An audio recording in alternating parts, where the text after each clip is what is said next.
We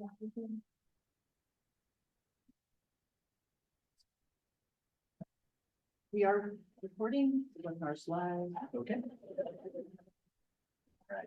Well, good afternoon, everybody. I'm Jake Shu. I am the chair of the Apprenticeship 2030 Commission, and it's my pleasure to welcome our fellow commissioners back to work after a pause for the 2024 General Assembly session. I also wanted to welcome our guests, and we have a number of guest staffers here today as well. So welcome to this commission meeting. During this meeting today, we've sent around the agenda. And we're going to cover a number of different topics. So during this meeting today, we're going to review the commission's work from last year, including the publication of an interim report in January of 2024. We're going to introduce the Schaefer Center for Public Policy, which is going to be supporting the commission's work this year. We're going to hear about legislation that was before the General Assembly this year with respect to apprenticeships. We'll have a short update about the labor market and expected demand for apprentices in the coming year by Bob Lerman from the Urban Institute. We'll have an overview of the work plan for this year, including information about upcoming meetings, work groups, and site visits, as well as an employer survey and other data collection efforts that the Schaefer Center is going to be working with us together on. And finally, we're going to participate. We're going to hear from a great roundtable of apprenticeships from three companies, three apprentices here today. They'll talk a little bit about the IT and engineering apprenticeships in the state. Before we get started, I'd like to share a few housekeeping items. The first is that this session is being recorded. It's expected to be made available on the Commission's webpage on the website of the DLS website in the next few days. The agenda for today's meeting was shared already with the members of the Commission directly, and it's been posted on the Maryland General Assembly's website. Future meeting notices and agendas will be posted there as well. The meeting is scheduled to conclude at 3 o'clock today. If we cover all the items on the agenda before then, we'll adjourn early. Agendas, meeting links, and other commission materials will be posted on the commission's website. We will not be responding to comments or questions posted in the webinar chat today. However, if you have questions or comments that you'd like to share with us after the meeting, you may do so by emailing apprenticeship2030@uvault.edu. And Sarah, maybe we can just put that into the chat for people. Any other email address? Yeah. Yes. And there will be times, we're going to have scheduled times during the meeting today where the commission members will have an opportunity to ask questions or comments. If you're a commission member on the Zoom, and I see you there, Myra, thanks for joining us. Please raise your hand or use the raise hand function to indicate that you have a comment or question, and the staff monitoring the Zoom will let us know so we can acknowledge you. And so first, really onto the first kind of opening remarks here. I wanted to really just first start by summarizing what we did last year. And I wanted to start by saying that I was honored to be able to make that remarkable progress that we had last year in terms of publishing that interim report. One of the things that I also wanted to call out was I wanted to recognize the dedication and hard work that got us through that. As I mentioned last year, this report that we put out, it was more than just a document. Right? I think it really represents a collective effort to frame the critical issues that we face and lay out a more comprehensive scope of work for this year and beyond. I'm really proud of the clarity and thoroughness that was in the report. And I wanted to really call out that it wouldn't have been possible without the relentless efforts of our working group chairs from last year, who really kind of led and committed to getting those issues out in the open and documenting that. And I also want to just call out the working group chairs last year really took it upon them to draft and revise, right? And really do the yeoman's work to get the documents through. And just so everyone knows, we went through about 25 versions of that report before it actually got shared to the commission. So it was a lot of work from the chairs. And I really want to say that the perseverance and commitment by the different working group chairs really set a high standard for what we can achieve today, this year. Our success last year was a direct result of everyone involved. We tackled complex issues, right? We identified barriers. We proposed some innovative solutions to expand and enhance apprenticeship programs in the state. And just to call out, our target, our goal is really clear: 60,000 registered apprentices by 2030. And so this year, as we move forward, I wanted to really call out that last year was just the beginning, right? In fact, last year, the real goal of that report was just to frame the issues, right? Frame the scope of what we're trying to tackle. This year, we're going to move it from framing to actually debating, discussing, and coming to some consensus across all the different stakeholders in this apprenticeship ecosystem to hopefully get to the right answer on how we can scale this workforce model in our state. Right? And to that effect, this year, and we'll talk about it in a bit later when we get into the working group, the new working group conversations, we're going to be reconstituting some of these working groups. We're going to be expanding them from 4 to 6 different working groups.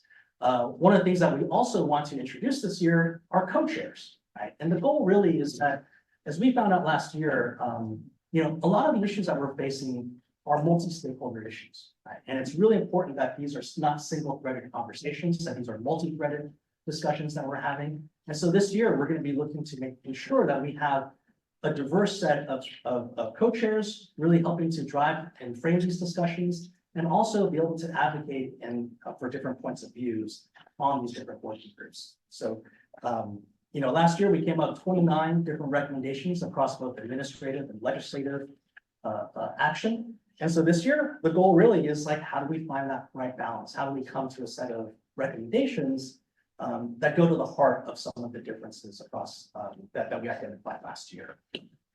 And so, again, I want to thank again the hard work and dedication that the different working groups chairs brought to the table. And I'm also really grateful for the expertise, resources, and engagement that each of our commission members brought. This year, we're going to be relying on it even further, even more deeply as we get into the substantive issues. So, with that being said, I'd like to sort of now introduce the Schaefer Center for Public Policy. And last year, as I mentioned, a lot of the work that was being done on the interim report and was done with not a lot of administrative support. So again, I want to call out, it was a lot of great work and hands-on work by the working group chairs. This year, thanks to the DLS, this year we're actually has brought on the Schaefer Center for Public Policy at the University of Baltimore to see if they can help us, right, with some of this work, right? And the Schaefer Center has been operating at the university since 1985 and has helped local and state government agencies across Maryland, including DLS, as well as nonprofit organizations and others during that time. I can attest, just even from organizing the meetings from this time and also just from just getting us prepared in the line for this meeting already, right, that massive difference in terms of the level of preparedness and detail for our sessions this year. So I'm really looking forward to working closely with Dr. Cotton and her team over at the Schaefer Center. I can tell you personally, my quality of life has improved tremendously already in the last 3 months since we've been engaged. So with that, let me turn this over to Dr. Cotton. Thank you, Jay. We appreciate that, and our job is to improve everyone's quality of life. We have an issue. We're having some. I think that needs to be turned, the volume needs to be turned down on that. It is. Okay.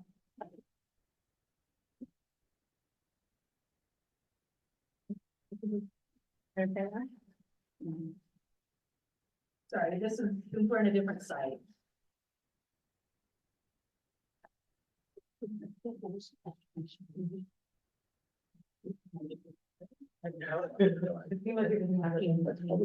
All right.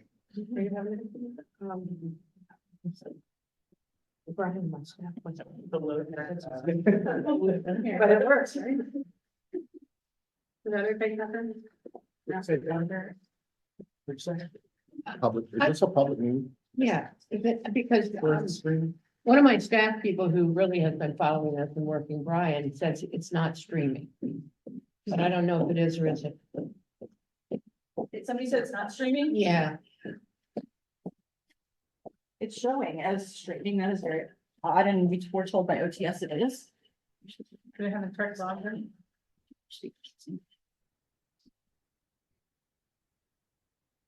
So that mic just puts it. up Yeah. there. Oh, that's just within here? Yeah, that's if someone, I believe, is talking on here that There- we can project. There's. That's coming out of a computer up there. Right, it's, Are there 2 computers signed in up there? They both on mute? one is. Okay, My computer is the other one.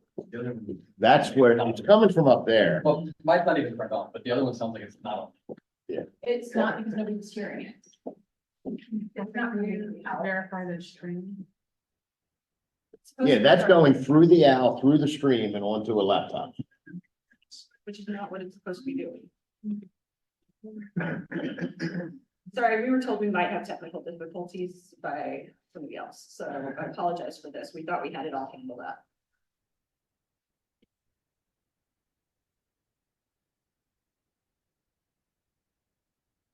Check. Nope.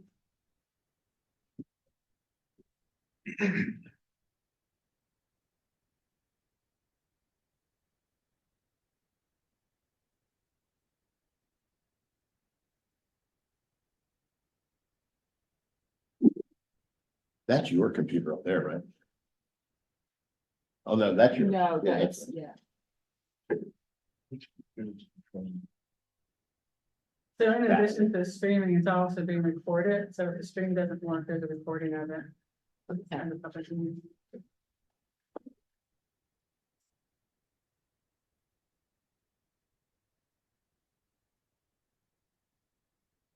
1, 2, 3, 4. Always strange. Hear yourself there. No, that computer's on the Zoom. They're hooked into the Zoom.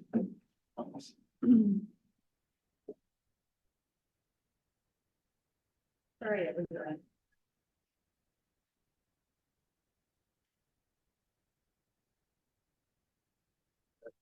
1, 2, 3, 4.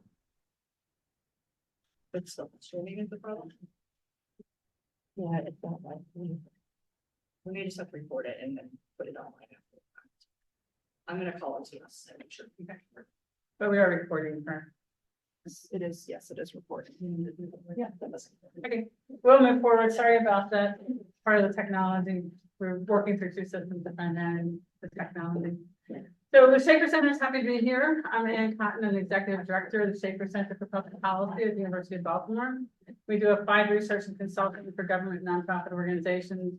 And we also run the Maryland Certified Public Manager Program, which is a professional development program for public sector managers leading to accreditation as a certified public manager. And we run the Next Gen Leaders for Public Service Program. We place interns in the University of Baltimore into state, local government agencies, nonprofit organizations. Part of our research work at the Schaefer Center, we do a lot of work around program evaluation, policy analysis, data analysis, data collection, focus group moderation. So pretty much any problem the government has, we do data collection for that to help out with that. And joining me is Sarah Fishnet. She's just sitting here in this last room. And Jasmine Dardeau. Sarah is the one that you deal with the most. Sarah is our Assistant Director for Research, Jasmine's Research Analyst, and Catherine Zimmerowski. She's also a Research Analyst at the Schaefer Center. They're also on the research team working on the data collection work that we'll be doing for the commission. About a year ago, late last year, the DLS contacted us to provide support for the commission. And our role is twofold. One is administrative support, like the work we're doing today, scheduling meetings, find dates that work for everyone, getting things set up, helping with the agenda, those types of things.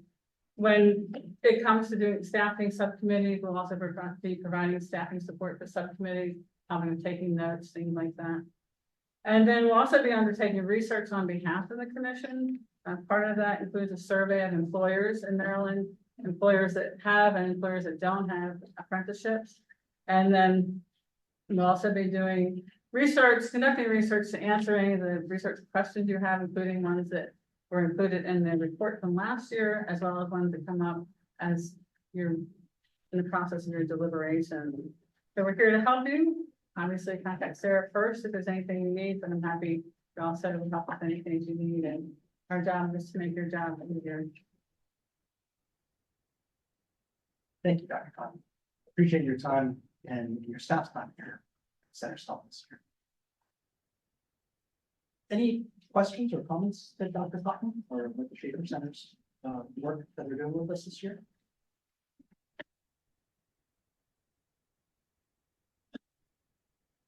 All right, well, moving on. Today we want to also talk a bit about just the status of apprenticeship legislation in Maryland, especially after this last General Assembly.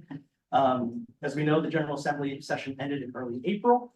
Senator Roosevelt, maybe you could share with us, were there any bills during the session that relates to apprenticeships that might be important commission members to consider this year? Yeah, there was a little bit. It was not a big year on apprenticeship, but there were some things I'll just run down quickly in no particular order. One is the governor had a bill to expand public safety apprenticeship to an existing law, and it was expanded to include corrections as well as police. And it also was tweaked along the lines of some of the things we talked about here, so that some of the money could go to startup costs and some could go on a per apprentice basis. So this was the last day of bill signing, right, Malcolm? Yes, it was. So I presume you signed the bill at one of these bill signings. Yes. Okay, so that's the law. Secondly, there's language in the budget basically relating to encouraging continuing discussion in state agencies and with the unions representing state employees on state agency public service apprenticeships. Also language on the health department, looking at apprenticeships in healthcare, both for health department jobs, but also for other employers in healthcare.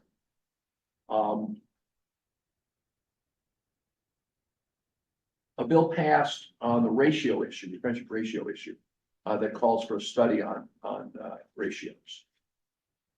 And the last one I remember, and some of the others who were involved may remember, I think that I didn't remember this morning. And the reason I remember this is my bill. I know he signed this one, and it's small in a technical sense, but big in a strategic sense. And it basically says that when, and this came up at one of the last meetings, when schools, high school basically, promote college options, like they put pennants for colleges on the wall, things like that, they have to do the same thing for apprenticeships and for employers. So this is something Delegate Eric Ebersol, who's a member of the commission, has talked about, is simply trying to change the culture in high schools to give more visibility to the fact that there are other career paths in addition to just going directly to college. Those are the ones I remember, but I defer to my colleagues in agencies, in labor, the legislature. There are other ones that I missed.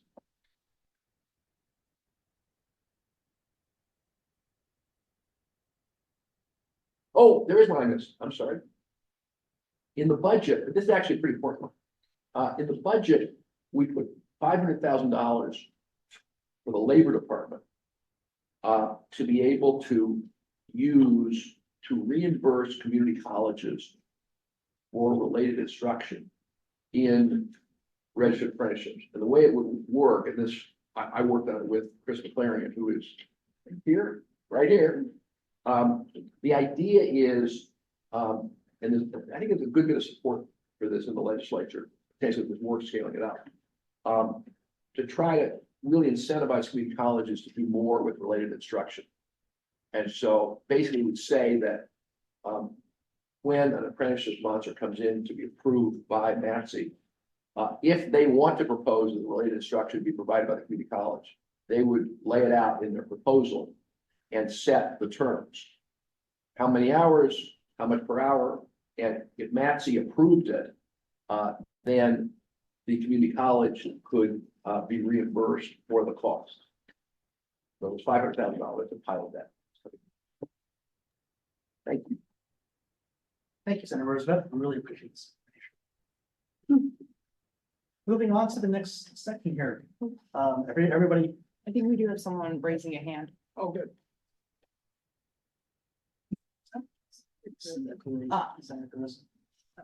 Hello, colleagues and friends on the commission. I'm sorry I'm not there in person. The bill signings just finished up and I wanted to, participate this way. And I know Senator Rosapep just gave a summary of some of the bills, and one I wanted to flag, just in the effort of trying to share recent information, the Growing Apprenticeships and the Public Safety Workforce Act. It looks like there will be a lot of interest, and I'm not sure. And again, I haven't had the opportunity to talk to Senator Rosapep or Senator Augustine yet on how we can really maximize that from the standpoint of meeting our workforce shortages in public safety, as well as how having these students receive the credit they should through the blueprint. For example, last night I was at the Ocean City Fire Department, and they have already moved forward with a program that will allow not just students, but other volunteers to come through and do their EMS training as part of Firefighter 101, which in essence would set these students and volunteers up to be eligible for paid positions. And when I asked a little bit more, and I do plan to go and meet with them in person and bring information back to the commission, it sounded like it, everything that we've been talking about in meeting our goals, but maybe it's not a formal apprenticeship. So it's something that I wanted to report back, and I understand that we have new staffing and professionals to work with, but I want to be able to, when I'm picking up that really good information, to bring that back, to know if that legislation is going to open up more of those opportunities.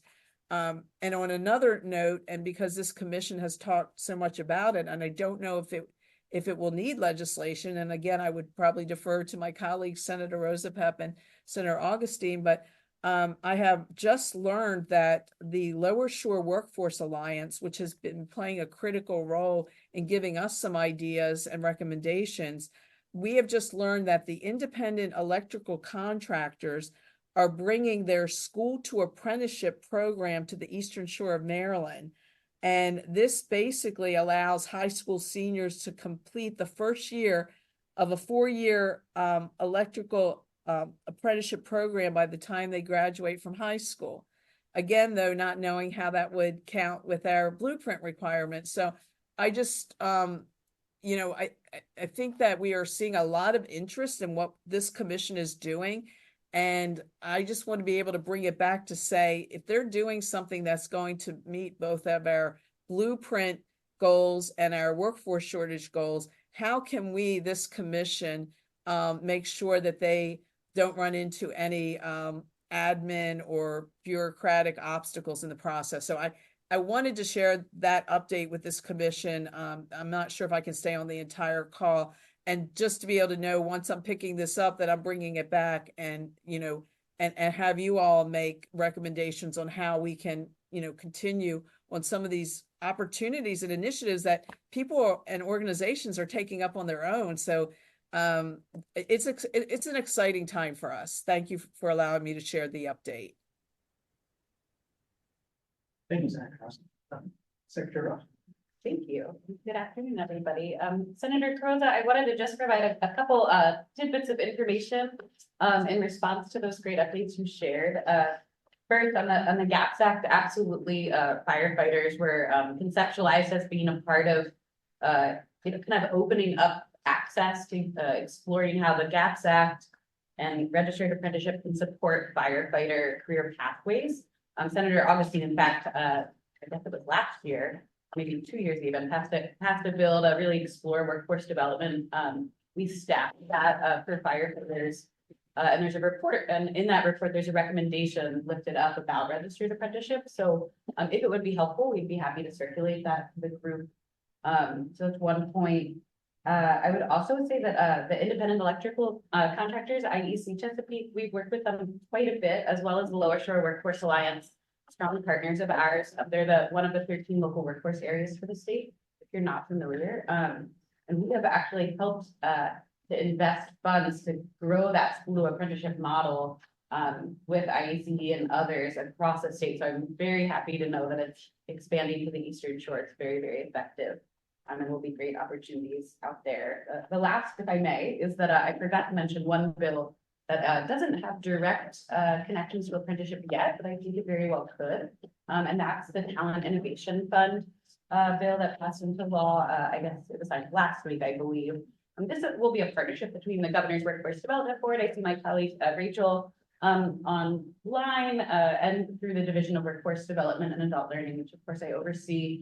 And essentially it's a strategy, first and foremost, to allow for the state to bring in other dollars, public-private partnerships, innovative ways of testing new concepts and meeting our industry demand, recognizing that, you know, government can't always do it all and maybe shouldn't always do it all. So the first project will really focus on cybersecurity, and we'll be working to launch that in the coming days. But I think, you know, the department's really thinking through how can that new fund be leveraged in the apprenticeship space. So I wanted to bring that up.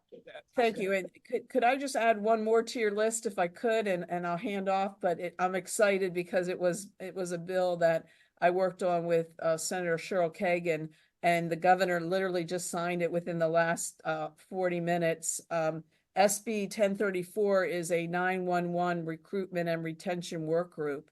And we'll have the opportunity, I think, to make suggestions of people that could serve on that work group. And if we can have a tie to apprenticeships, you know, this is often an overlooked group with these 911 specialists as far as the challenges they have on both recruitment, retention. And I thought if there is a way, now that we have the bill signed into law today, that maybe we could have flesh out an apprenticeship angle for that as well.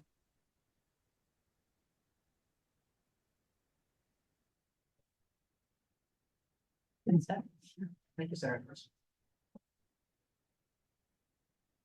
Any other comments or other commission members would like to share this topic?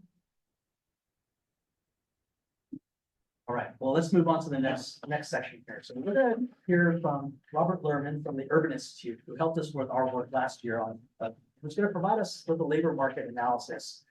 Really, I think the real question that we wanted to start with was, how do we get to 60,000 registered apprenticeships by 2030? And really, is the demand there, right? And so, you know, I think Bob's going to share with us some policy ideas from other states and other countries as well, in terms of what we could do to increase the number of apprenticeships in Maryland. He's currently conducting this labor market analysis to understand the demand for apprenticeships in the near future. And this is going to be the basis for some of the work, right, that our work groups and some of the modeling that the Shaper Centers will be doing with us. So today, I'm going to turn this over to Bob. Yeah, well, hi everyone, Bob Lerman here. They're not, copies. Anybody have a copy? More this way? Everyone. So, so the data, I thought that for this meeting, that I would take kind of a cut at looking at how we would get to a particular number. And the important thing to remember about apprenticeship is that they are different lengths of time. And there's a big distinction that everybody should be aware of relating to the flow into apprenticeship and then the average duration of the apprenticeships. The average duration of the apprenticeship. So the number of apprenticeships at any one time is a function of how many come into apprenticeship and how long they stay. And I think from the point of view of meeting the target, there seem to be two different targets, but they're related. 45% of high school graduates doing the high school component of the registered apprenticeship. And then the overall target of close to 60,000. Turns out that if you met the first goal of 45%, you'd be very close to the 60,000, assuming that the average duration of apprenticeships is about 2 years. So what I did for this table was to look at the data on Maryland projections by occupation, by detailed occupation over the next decade, and how many per year we'd be talking about. And I wanted us to get kind of order of magnitude now. How did I look at occupation? Well, I only included occupations that had at least a medium level of on-the-job training, or long duration of on-the-job training, and or a long duration of work experience, or at least an AA degree. And then in some selected cases, I included some BA occupations, because we are looking at a lot of those for the future. Just to get an order of magnitude of how many new hires there are in Maryland every quarter, it's over about 230,000 new hires every quarter. That's from data, census data. It's called the QWI Explorer, and they give you the data on how many hires there are. Now that can be in, low skill jobs that turn over rapidly. It can be in medium skill jobs where there's a lot of retirement, and that's one type of order of magnitude. So then what I did was I looked at how many job openings there are per year, per occupation. And I then just made some Bob Lerman estimates. What share we could aspire to by 2030, 2031 to be an apprenticeship. So I started with this effort to do elementary, middle school, and substitute teachers. And that's actually the largest single number here. And these are, by the way, absolute numbers. So when you look at 2206, that's 2,206 apprentices in that field across the state.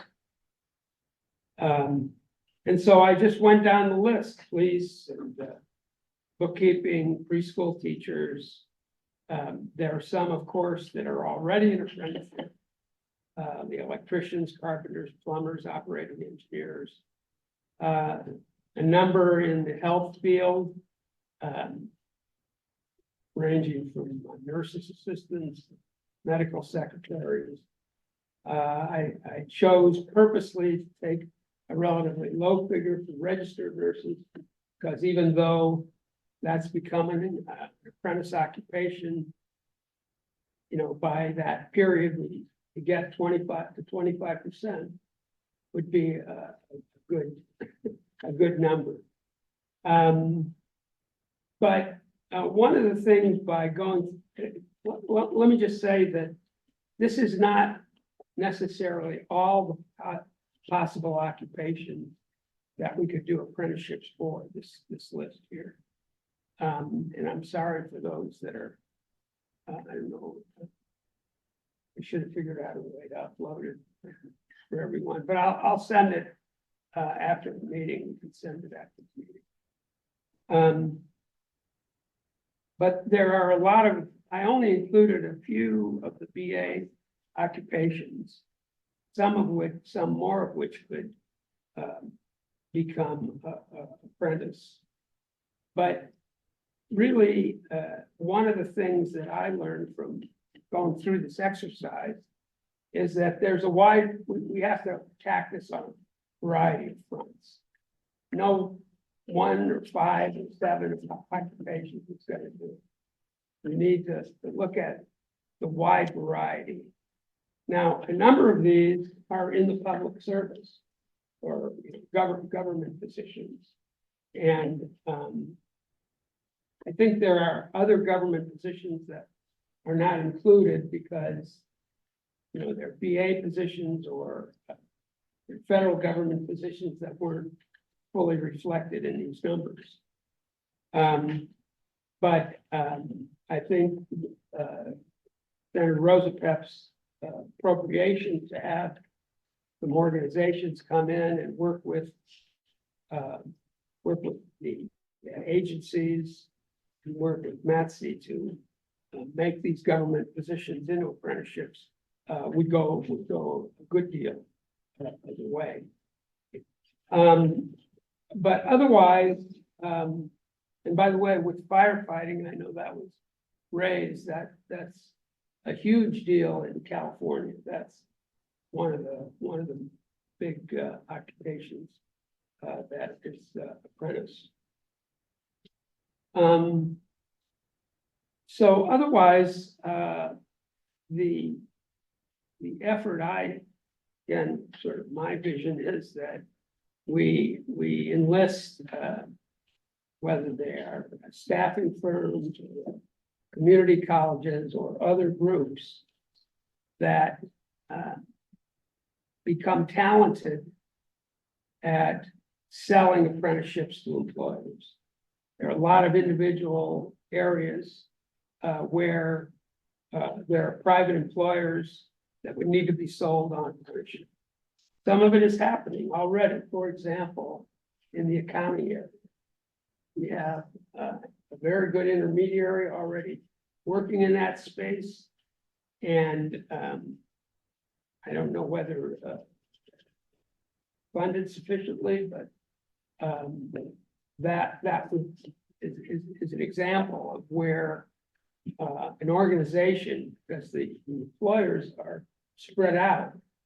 So, you need to win over a lot of employers. So it's not just accounting firms, but all kinds of firms that need accountants. So I think that has, and again, these numbers give you a feeling for all the different occupational areas. I think the most important thing to remember on apprenticeship is that it's really an occupationally oriented program. You gain high levels of occupational expertise. And even in the trades, we've signed, nice to see people here trying to let us see the young apprentices finishing. Some of these people will go to work for one firm, some of them will go for a variety of firms. So it's the occupational expertise makes them desirable by a range of employers.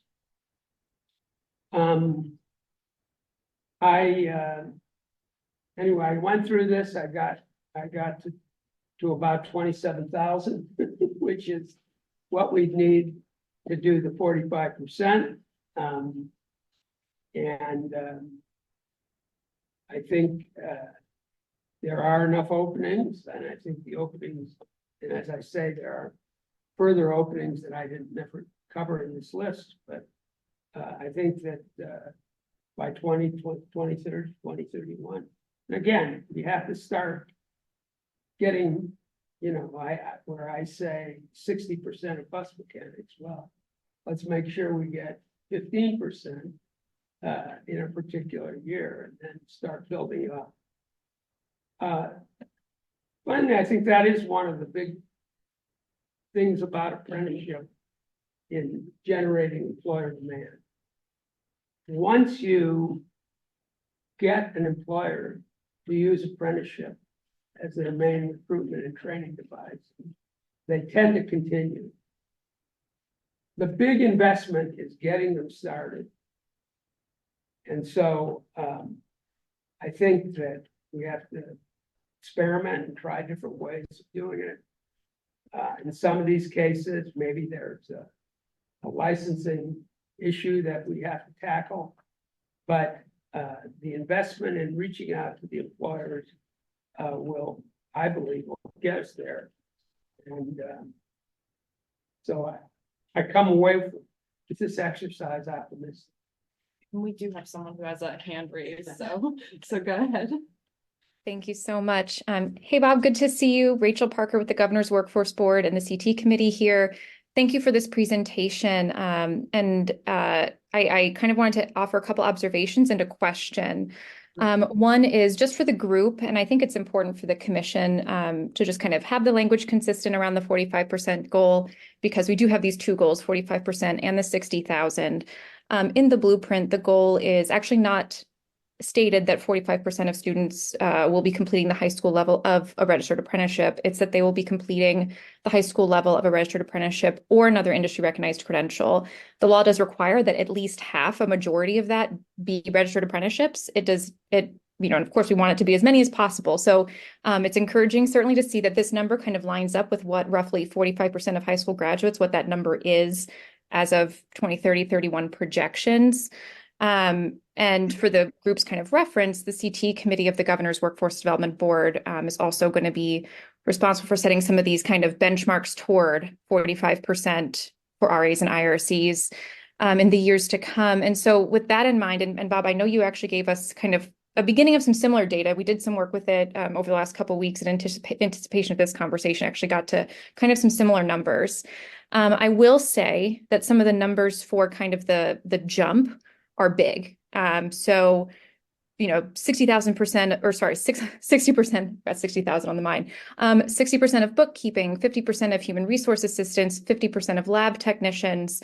Those are big jumps. And especially when we're talking about getting employers to do that with a high school kid, which, since you cited the 45% apprenticeship target at the top of the page here, I'm guessing that that's kind of what was in mind, was that these are things that high school students could begin.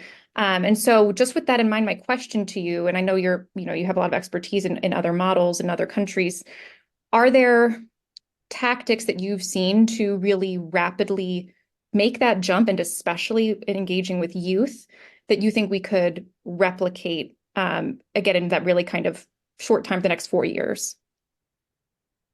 Yeah, well, I mean, to me, the bigger constraint than student interest is employer interest. That I think we probably agree on for sure. Yeah. And so that's why I'm asking, like, that's a big, like if it's 0 or 2%, getting to 50% is, I mean, that's a jump. Yeah.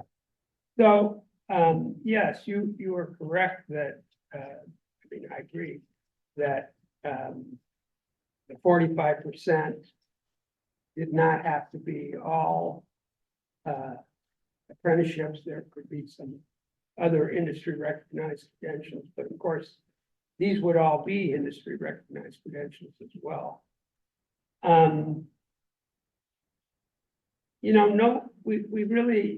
No state has tried to scale at this level. No US state. On the other hand, we all know other countries do scale at this level. And a number of the apprenticeships in some of the other countries the occupations don't line up in the same way. So business services, for example, is a big one in Switzerland. And that could cover a wide variety of activities.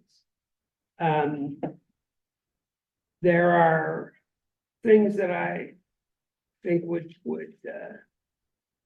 work here, but were not necessarily specified as a BLS occupation. So, for example, hotel managers. That's a big one in Germany. And there are a number of supervisory jobs, like at the supermarkets, when you're talking to, people that, so there are a lot of jobs that are fit into a occupation that isn't well suited to just writing down an occupation. So, yeah, go ahead. But I would ask a question, is that because the BLS data you're using doesn't sort the information that way? Is that what you're saying? There are categories like supervisory categories, where they group it into a number of, supervising a number of things is one occupation. And not all things, several supervisor thing, but they're not jobs in the way some employers would think. If I may, ask this, that's what Rachel's question. We get this, we gotta figure out, and I hope that we can circulate this document to everybody after the meeting. And also, you say you have some data that your people have put together too, Rachel? We've just been working with data that actually Bob and his team gave us for similar purposes, but toward our 45% goal. So it's really, I think if I were to go side by side, probably pretty similar. I think, Bob, for us, you may be focused, if I remember correctly, on occupations that required less than a four-year degree, but more than a high school diploma. I might be remembering that wrong. So it might be a slightly different cross-section. I would love to explore maybe in a side conversation, kind of the differences there, if there are any. But yeah, it was really data that Bob had provided and kind of got to some similar conclusions. BLS data, that's where I was trying to go. Yes, yeah. All BLS data. So this is real important. So let's take our supermarket section managers, the produce section, the poultry section, and all that. Those, there are a lot of jobs there. They're real jobs. They take skill. They're good jobs. How would they show up in BLS data? That's what I was. Yeah, well, they would be supervisors of retail. So And I didn't include that. Okay, I understand. Because That's all. I couldn't nail it down. But that's what I said. This is the first cut. You know, okay, that's It's what. not everything. I- And there are, but I mean, my view is that, a first cut giving you 27,000 per year apprenticeship. And it sort of, what I wanted to do is give people a feeling of the widespread. Yes, healthcare is big. Yes, teaching can be big. But then it's a bunch Bill of, collectors. there's bus drivers, there's, assessors. Yep. And a whole variety of maintenance type workers. Some of the traditional ones, but then some of the others that I thought might be much bigger are not as big. Gotcha. Some of the IT fields, I'm sorry, are not as big as I had hoped. But they are what they are, so. Please. No, go ahead. I mean, It was just a data issue. I mean, I think once we get this all out, my suggestion is we all take a look at it. And see what's missing, what you think ought to be here, that's not here. Just everybody do it in their own head from what they know. And then we can be an iterative process that if Bob and the folks at UB can work together this is the first cut. We're gonna have to get to like 10th cut, both for us and for the CTE committee. And we got to do that like this year. The second thing I was gonna say is, could Chris and his merry band match this with existing apprenticeships? Maybe if I may. Yeah, please, go ahead. Yeah, sure, thank you. So, Chris, Rachel, our chief economist, and his unit has been working on really pouring through this. Best we could.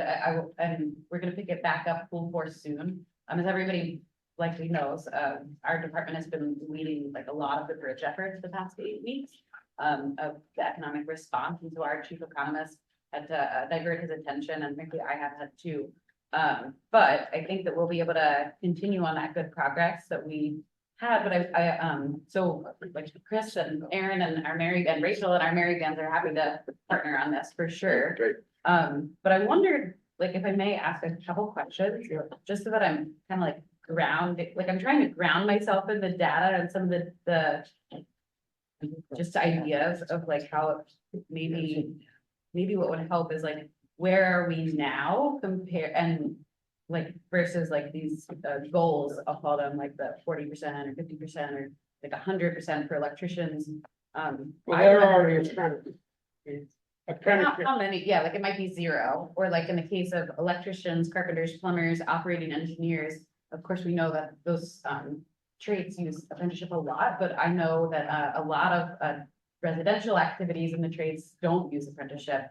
And so that's something that's on our minds, for example. So I know that the number currently isn't 100%. I just wonder if everybody knows that, right? So, because I didn't realize that at first, until really digging deeper. So if I was thinking like maybe an extra column or something of like, here's where we are, here's where I project that we could get, and then, you know, like just, Yeah, that's a good idea.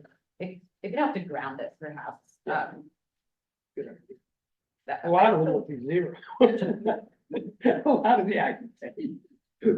Yeah, but I think that shows like just, I mean, how, Where the opportunity is. where the opportunity is, but also like where we should be like, you know, balance our ambition and realism too, I think. A bit too, like on that front, when apprenticeship came to my division, forget the exact year now, but 2016, we had 2.5 staff, it was very sleepy. Then it was grown by the previous administration to 12. We recently, right around the new year, now with 32 staff, we've done some switching around, yeah, a major shift. So, I mean, like, we're all into like really attack this and we're very I'm gonna hand it all over to you. we're I'm going on vacation. we're all in, but I think, I mean, even when I think we're all in, I am just a little, like when we're looking at the numbers, I'm just not quite sure how, like, I want to make sure that we're realistic and that I'm open and honest and transparent with this body that, like, I'm not sure if how the 27,000 like connects to the 60,000 goal. It's 2 years. If the average is, this is the flow in, this is the annual number of new apprenticeships. But if the average duration of apprenticeship is 2 years, some are 4 or 5 years, Then some you are got 1.5 years, then the stock of apprenticeships at any point in time is around 60,000. I see. So, are So you the also 60,000, oh, sorry, so the 60,000 goal is active apprentices at any one point in time. Yeah. Got so it. the complete, like we actually had a record milestone this year of the apprenticeship graduates in our state, which is a really good thing, but it drops your numbers quite a bit. So I just wondered if you would factor that in this first cut, or if you have future plans to kind of. Well, build that I out. think, I mean, look. Community college, four-year college, apprenticeships, completing is a big challenge, not after the first month, anyway. You do a good job, but,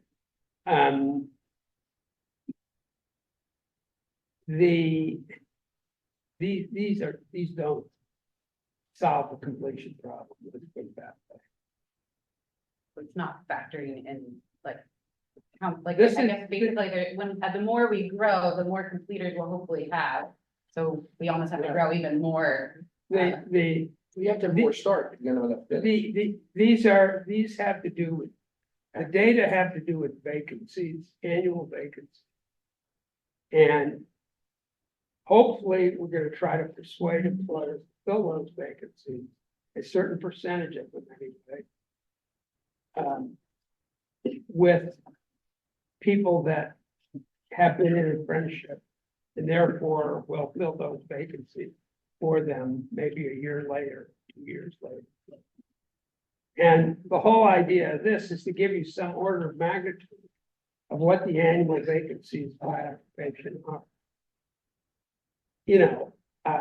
I can't prove that 50% of this or 50% of firefighters would go in, would come from apprenticeship. It's a helpful first draft. I was just curious. Thank you. But I think, I mean, I did think about it and, what would be a reasonable goal by 2031. And so, if you, I think it would be reasonable that 50% by 2031, 50% of firefighters would have gone through apprenticeship to become firefighters. Full firefighters. I think that's the right thought. Yeah, now I'm more confused, but thank you. Sorry. I do appreciate it. So Bob, I want to be clear on what the percentage is. Like when you say 40% of openings for elementary and middle school substitute teachers. Yeah. right now, you need a degree to become, and a degree in anything to be a substitute Right. teacher. Oh, so what kind, is that currently apprenticed, or what does that 40%? So the idea is that 2031, if there are going to be, let's say 5,000 openings. Okay.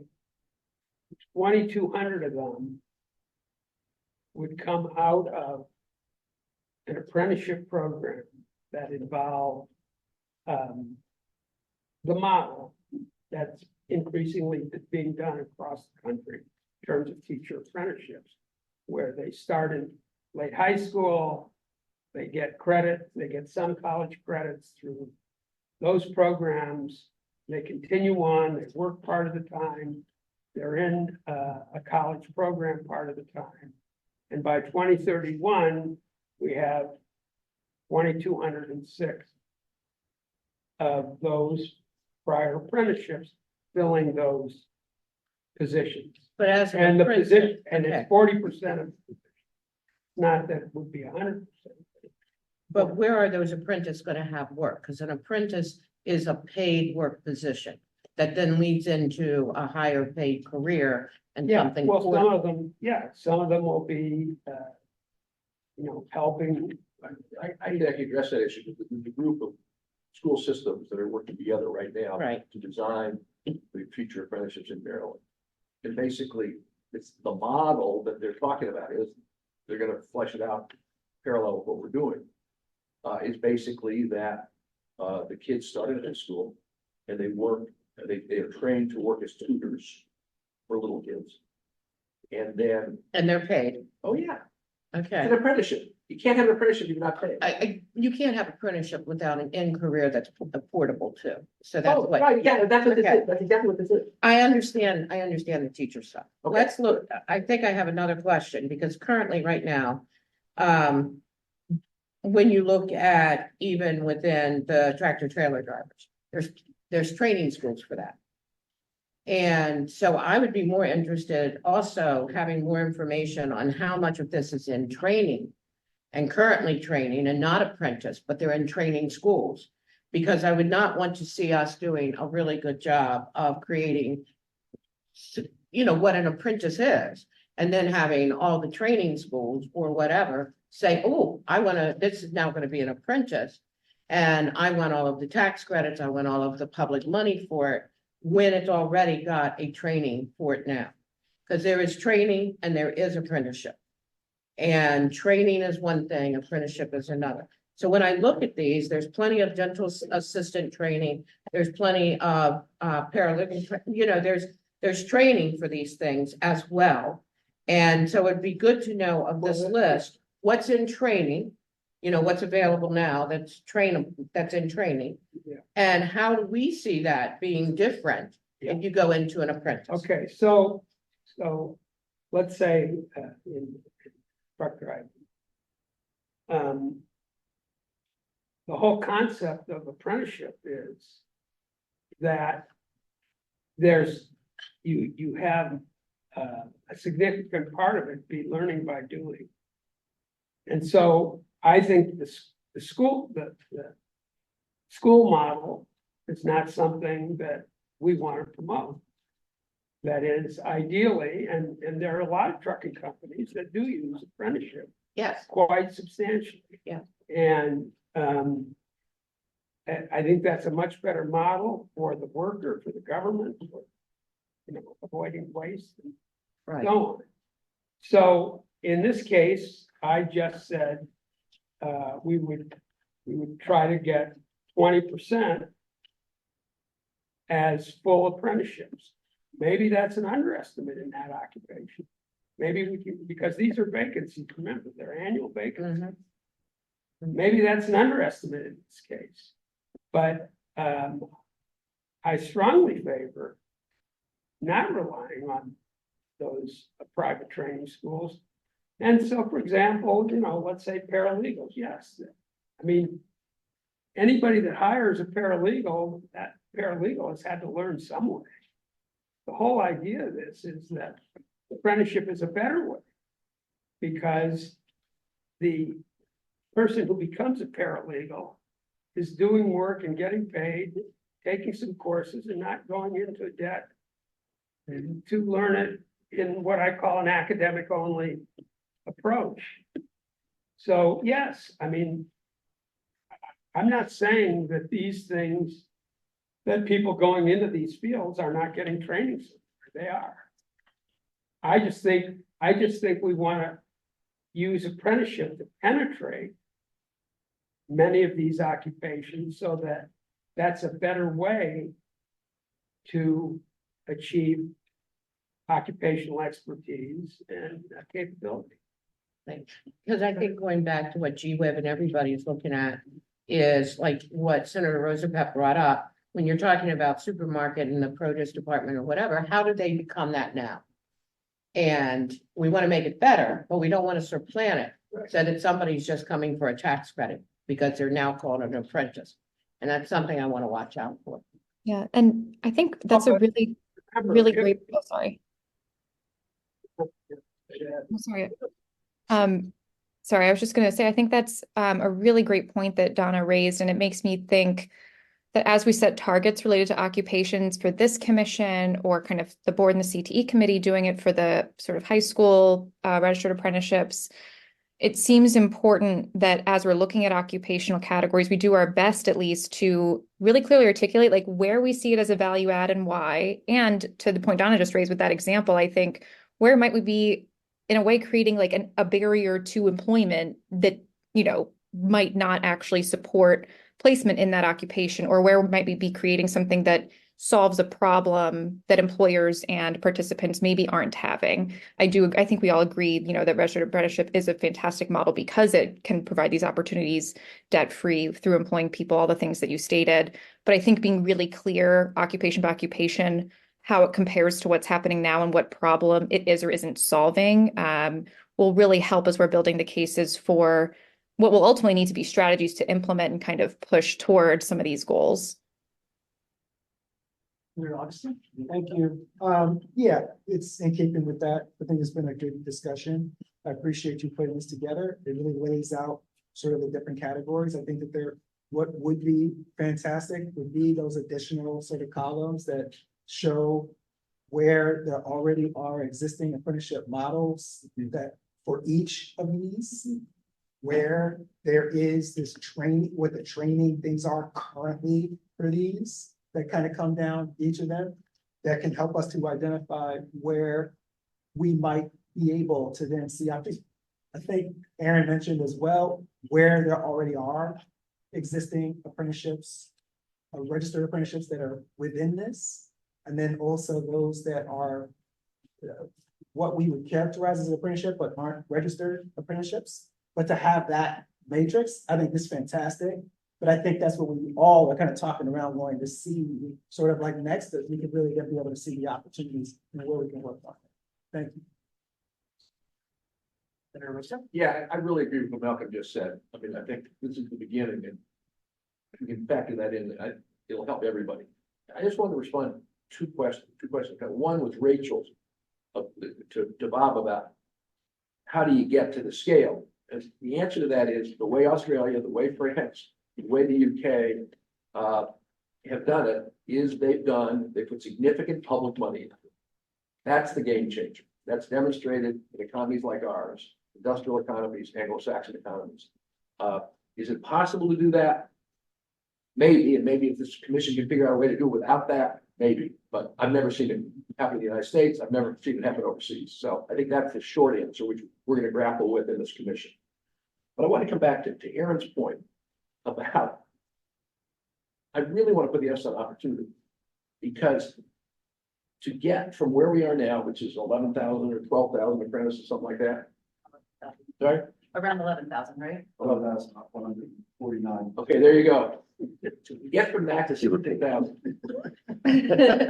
we gotta go to the areas that don't have many apprenticeships. We're not going to grow dramatically. I'd love to grow electricians, carpenters, plumbers, insulators, and others, but they have very heavy penetration now. So the places that, when we do the analysis, are at zero, they're our best targets, and they're opportunities. And I think we need to kind of keep that in mind.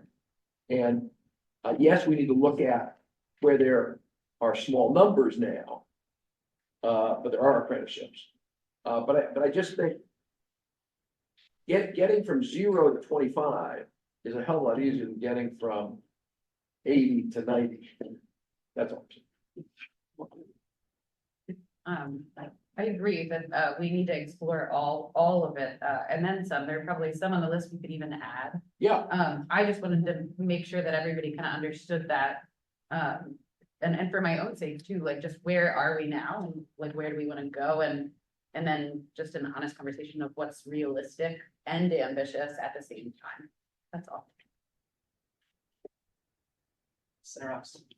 I would also just appreciate just the references, because it's like, just kind of like not here, like where you got the numbers from. Yeah, good point. What they are, so we can also just kind of go back to it. I wanted to put it on one page. I understand that, but I'm just saying, like, I appreciate this here, but I don't know where this comes from. Yeah. But it would just be nice Good point. to know where it comes from. What year are you talking about? I mean, what was your baseline year that you used in order to, you identified it? What these, you made these assumptions on these numbers, it would be helpful for us to be able to then actually see the 100% number. I know it's here, you can just do basic math, but that's the total, like you were saying. Those things would, I think, and this is for the state of Maryland, this is state of Maryland data. Just all that kind of clarity for me would be helpful. Great. Very quick comment. So John Sasser, I'm speaking about our cybersecurity apprenticeship program later. But I just want to make a comment on the training versus apprenticeship discussion. What we learned in implementing our program is that they're not necessarily mutually exclusive. We actually run them in parallel, the on-the-job training with the sort of formal, academic training to kind of give that context and sort of marry those sort of learning streams together. We've had a lot of success with that. So I would just, suggest kind of not looking at them as necessarily two different things, or just maybe pieces of the same solution, just in different amounts. Any further comments about Bob's labor market analysis? Really, it's an addressable market for us to kind of work towards, right? So it's a good starting. Yeah, and one of the things that I think later on when we get into the roundtable, I think one of the other opportunities that we haven't talked about is that there are actually a lot of apprenticeships. They're just not registered in our state. That's what I was curious. Yeah, and we're going to talk about that in the IT roundtable, which I think is something we see all the time. So that being said, let's switch gears here, and we want to move over to our work plan for this year. And so a number of topics I wanted to cover relatively quickly. First, really, is talk about the commission meetings for this year. So first, is really one kind of is to lay out some additional public meetings for the remainder of the year. And so the goal really is that is to really complete our work, right, by the end of the calendar year. So that legislators really can put forward bills with respect to our findings in the next legislative session. So as such, I'm recommending that we host 3 more public meetings this year. One in early December, one in mid-October, and the last one in early December. September, October, December? September, October, December. Okay. Yes, that's right. And this is going to give us time in between meetings for the different working groups to be able to conduct their analysis, write up recommendations. This also gives us enough time to potentially hold a final commission meeting if necessary later in December. These meetings also, based on the survey results that come back, these meetings will be held on Thursday afternoons from 1 p.m. to 3 p.m. because this seems to be the only block that commission members said that they were not unavailable and scheduled a survey. The State Center did conducted a few months ago. And so I wanted to stop here for a second and really put this out there for everyone to kind of get some reactions around, those 3 meeting dates. Which Thursday? We haven't said the We got a lot of time. We can all look at our calendars and probably be early available. December, mid-October, and early December.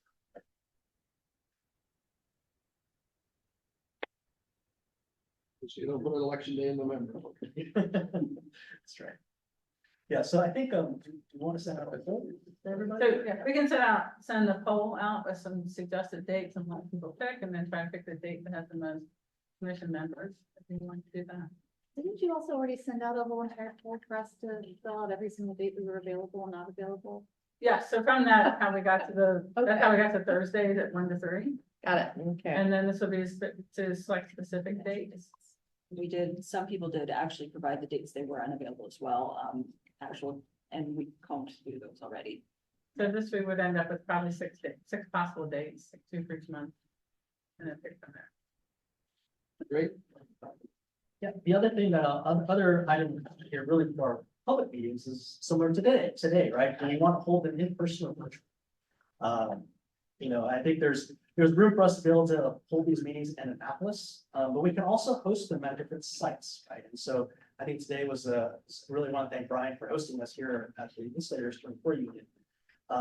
But I want to also potentially, I think this might be something we can follow up with surveys. Do we want to host these in person, virtually, hybrid? And do we want to do them in Annapolis or at different sites that we might visit? So I'll suggest that the Schaefer Center send out a questionnaire, really run this new schedule for the entire commission. Second thing I want to talk about today really is the working groups for this year. As I mentioned at the outset, last year we had 4 working groups shared, and this year we're looking to reconstitute and expand them. The basic part of this is really called out in the interim report that we had submitted last year. So last year we had last year in the report, we called out that, this year particularly, we wanted to focus on 6 key topics, right? The first topic really is, addressing barriers to high school and youth apprenticeships. Right? And I think that, in the report last year, we really called out some of the work that the CTE community is doing around sort of, the programs, but we also wanted to really, dig into this year, what are the barriers that are impeding more student participation in regular apprenticeships? And so I think, in the report, we had called out that there were issues, right? That students were facing, everything from, food, potentially programs affecting food and housing programs. We called out the potential to explore digital and remote apprenticeships, especially in remote areas where physical apprenticeships may not be available. And so this year, this is one key topic that we want to dig into more as a working group. And, Myra Norton is stepping up to be chairing this. And as I mentioned at the outset, we are looking for co-chairs, right? And we are also looking for people who can really get much more involved this year in these working groups, because this is where I think some of the discussions and debates need to happen. Because this year, I think last year we framed that there are some gaps. This year, we want to go to the heart of some of these and really hopefully reach some consensus. Rachel, I see your hand up. Thank you. And apologies if I've missed this in some of the recent messages around the work groups.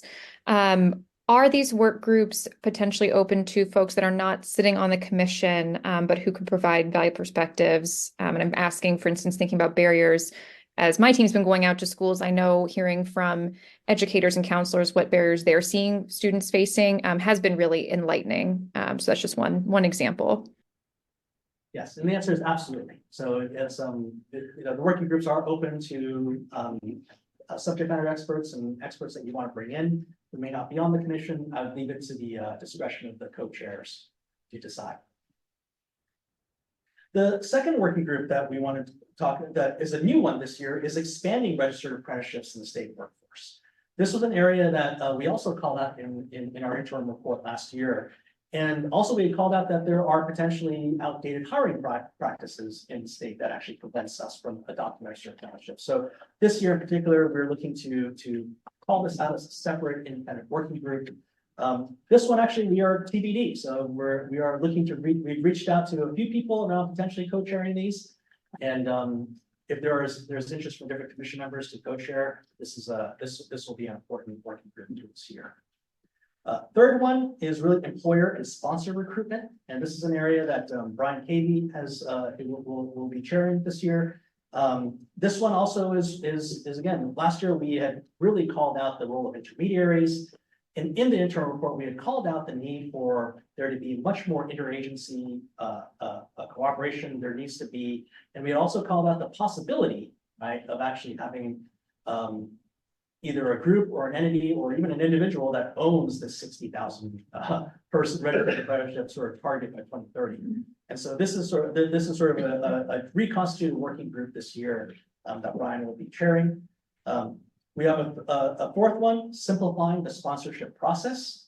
Aaron is going to be stepping up to co-chair this as well.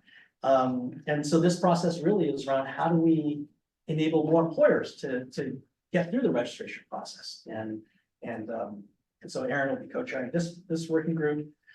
We have a fifth working group. Last year, we really looked at sort of the possibility of having some public sector investment to really activate this market. And so this year, Senator Rosa Pepp will be chairing a new working group called Public Sector Tools and Accelerators. Right? What can we do on the public side to really accelerate the adoption of registered apprenticeships and expand this ecosystem? And finally, the final new working group this year will be a data and insights working group. This was the final recommendation that we had called out at the interim report last year, exploring issues such as how do we collect longitudinal outcome data? How do we ensure that there's fidelity in the data that we're actually getting? And so this year, Avenette Landing is actually stepping up to co-chair this as well. And so with that being said, I wanted to really open this up for anybody on the commission who might have any questions about these groups, or who also would like to volunteer themselves as potential co-chairs for any of these groups this year. If anybody would like to volunteer, please reach out, let us know via the Schaefer Center, and we can include you into these groups. Senator Proza. Thank you, and thanks for giving us the updates on upcoming meetings and now potential to serve on some other work groups. Is it possible before making that commitment to either serve as a co-chair or take on another work group to just have as a follow-up to this meeting, just a brief written explanation of what we're trying to accomplish with those work groups? Because what I would like to do is, based on some of the work I'm already picking up, to see where it might be best to fold in, where I could maybe be most helpful without overcommitting. Absolutely. No, thank you, Senator Rosa. And we will follow up afterwards. We can send around a more flushed out sort of scope of what. Okay, so we can, and so we don't have to decide today. We'll be able to look at it and then give us a couple of days to take a look at it. Yes. That's right. Okay, great. Thank you very much. I've already volunteered myself to Brian for. Excellent. Yeah, I just want to make a pitch for my work group. And describe it in a little more detail. Now we said it out as well, but among the things we're going to look at that are based on the interim report, one is obviously subsidies, and that relates to the tax credit issue, that relates to the models they've used in other countries, that relates to pay per apprentice, that relates to startup cost models, all the stuff we've kind of talked about. That's one basket. Second basket is procurement incentives, where we have government procurement incentivizing folks who from the government's accustomed to move towards apprentices. Third is licensing. We actually had a very interesting conversation with the folks at the Department of Labor's licensing operation about this the other day. But want to dig into that because that's another opportunity. Because by definition, the licensed occupations are kind of organized because they're licensed and we got a list of them. And they pay a fee and all that kind of stuff. So it's a little more together than, shall we say, IT. And then obviously public service apprenticeships. That's a place, a lot of ongoing discussion. So those are the four big buckets that I'm thinking of. So I welcome anyone in this group who would like to join this work group. Someone would like to co-chair, and I'd welcome that as well. And then I'd welcome other folks outside of the commission who would like to participate. Thanks. Moving on, site visits. The next item on our work plan is site visits. We've discussed a few different ideas for site visits. Anna and her team have been working with Senator Rosa Pepp, Bob, and myself on sort of putting together a potential scope of this. So yeah, let me turn this over to you. Thanks. Hello, everyone. On to site visits. The first one, would be a one-day site visit in Central Maryland, looking at 3 locations, looking at possibly a site in Baltimore City, financial services. You mentioned information. So Atira Price is a possible location for financial services apprenticeships. Maryland Department of Health and Anne Arundel County, looking at another possible site, and then a construction or company or training program. That would be 3 other locations in Central Maryland area. Site visits would start around 10 o'clock. They would all be 3 in one day. Given the logistics of getting people everywhere, the goal is to have people drive themselves there and then move from site to site, spending about an hour at each site, allowing some time for transit, and then incorporating lunch into one of the sites. Given the dates and based on the date survey, it looks like there's availability on Thursday, June 6th, and then the week, nothing else until the week of July 15th. So we need to pick a time to plan for, whether it's the June 6th, which is relatively quick, or mid-July. But that also runs into the next issue, which is the overseas site visit.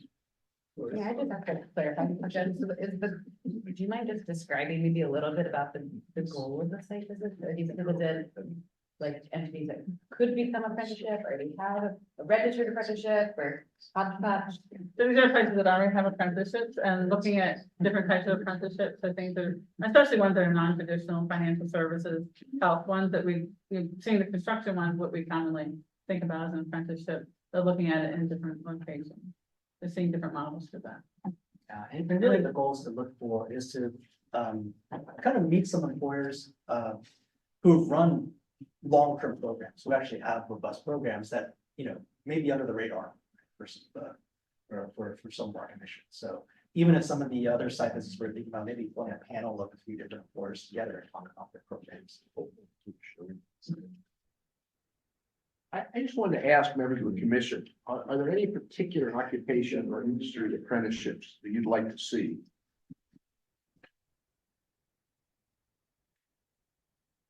I guess so. I think it'd be interesting to explore like more non-traditional apprenticeship. Right, but Not which that- ones? That's right there. Cool list. No, that's what I'm asking. That's what I'm asking. I mean, from Connor's standpoint and where a lot of our focus is on is around like life sciences and biotech, what that looks like rather than just, you know, facility workers, expanding from that. Then you have, you know, there's so much going on around AI, cyber, quantum, like incorporating that a little bit more. You know, manufacturing, there's already, you know, things happening there. So I think, and even, you know, a big push right now with our administration too is around aerospace and like aeronautics and that kind of thing. And there's apprenticeship models there, but how can we expand that into some of the, you know, expanding the pipeline from the lower entry levels all the way up into more high tech jobs information. So I think that's just some thoughts from it. Okay.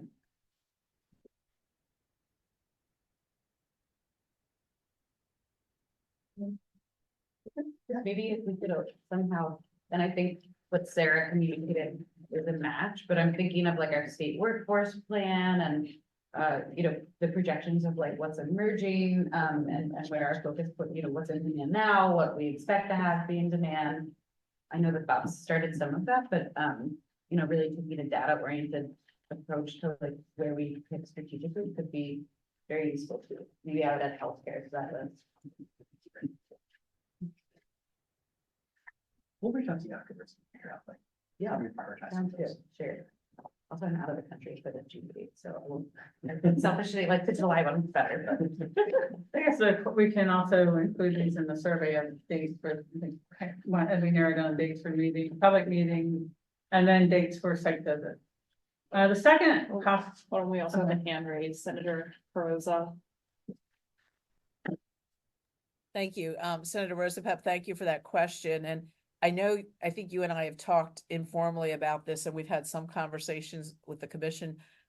When we get into areas like healthcare and hospitality, what we're finding on the shore is if you have a big entity like Tidal Health, which is our main hospital in the region, or a Harrison Group Hotels that has a number of properties, they, conceivably, we can easily kind of work with those organizations, but the challenge is, we have so many of the smaller operators. And I know Senator Roosevelt, we talked about that pooling, whether it's through chambers of commerce or how to maybe somehow, by combining some organizations that could possibly lead to an apprenticeship. And I think from at least on the shore where I represent, there seems to be a tendency of, if an employer has already invested in an adult apprenticeship, they want to see students fed into those apprenticeships as opposed to asking them to make another commitment for a youth apprenticeship. So when we talk about the new fields, it's we might have to be sensitive about what we can do on scale. And Senator Roosevelt, I know you had some ideas on that, but I just wanted to flag it again because I just had that conversation again with the Lower Shore Workforce Alliance.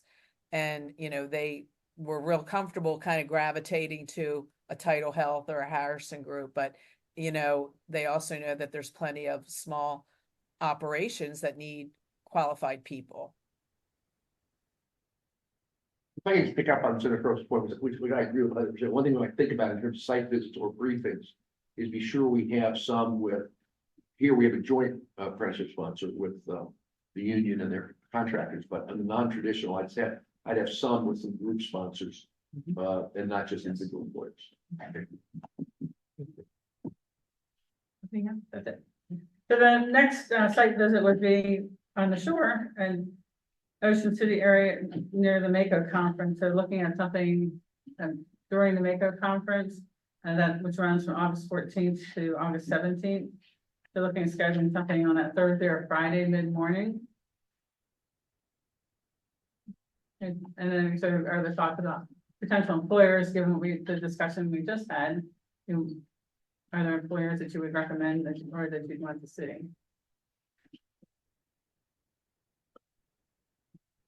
On the microphone here, but just ask the question as to whether, there are a number of us on the commission who regularly go to Mako, and there are probably some who aren't. I'm just curious if people generally feel like trying to do some activity for the commission around Mako, because most of us will be there, makes sense, or not, because many of us won't be there. What people's reaction to that? I'll be there. Not sure she'll be there yet.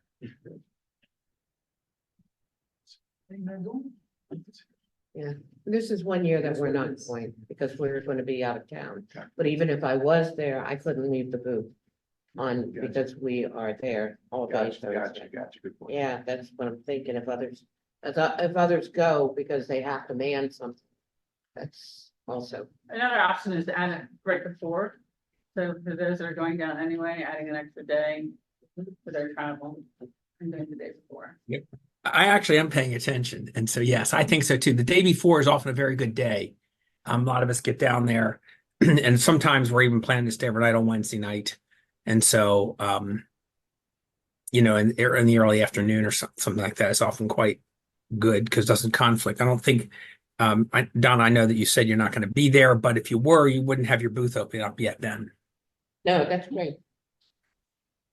You won't be there. No, I won't. So we. Just maybe a follow-up email, if you're able, like, we have ideas that we could contribute for the various site visits. It might be better for me to kind of round them up. I want to engage Chris, our apprenticeship director, and some others on the team too. So the Shaker Center will follow up to this meeting with an email to the commission members, including all the things that we need follow-up information on and a way to collect information from you.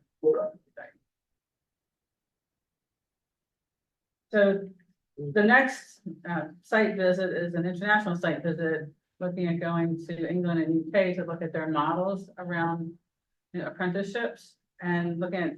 They both have large-scale apprenticeships, as you know, well-established, and they have a variety of occupations. Switzerland has a very high apprenticeship rate. UK has a little bit lower, but it's a very well-established program. And I'm just on their website today. It's a terrific website by Career Path. for people that are looking to try to think, and it's something we might think about looking at, and we're trying to think about how we might expand apprenticeships and what are some of the occupations. So. Do you have the handout? We already figured it out. So we have a handout for the site visit, so we have information about a European site visit. Looking at some of the specific goals for the site visit, so this is information on the site visit.